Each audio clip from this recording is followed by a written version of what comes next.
So there I was, sitting in my grandma's living room, sipping on some questionable herbal tea and wondering why I had agreed to join her knitting club for the afternoon.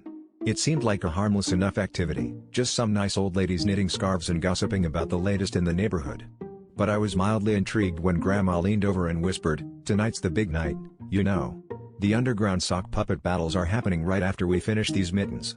I figured she was pulling my leg, or maybe it was just some quirky knitting code. Either way, I decided to play along and see what all the fuss was about. As the sun set and the last stitch was knitted, we shuffled down to the basement, a place that I had only previously associated with laundry and dusty old boxes. To my surprise, it was transformed into a makeshift arena.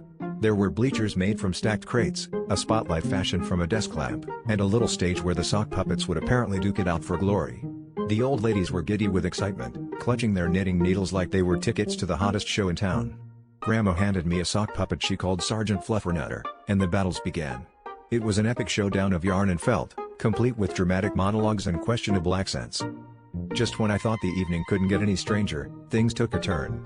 The sock puppets, with their googly eyes and mismatched buttons, started to voice their grievances. "We want royalties," demanded a puppet with a feather boa and a suspiciously familiar voice. "Yeah, we've been carrying this show for too long," chimed in another with a Scottish brogue and a penchant for pirouettes. The grandmas were flabbergasted, muttering about knitting unions and puppet rights. I was caught between disbelief and the overwhelming urge to burst out laughing at the sheer absurdity of the situation. In the end, the puppets went on strike, and Grandma's knitting club had to negotiate a deal involving a promise of more colorful yarn and the occasional spa day.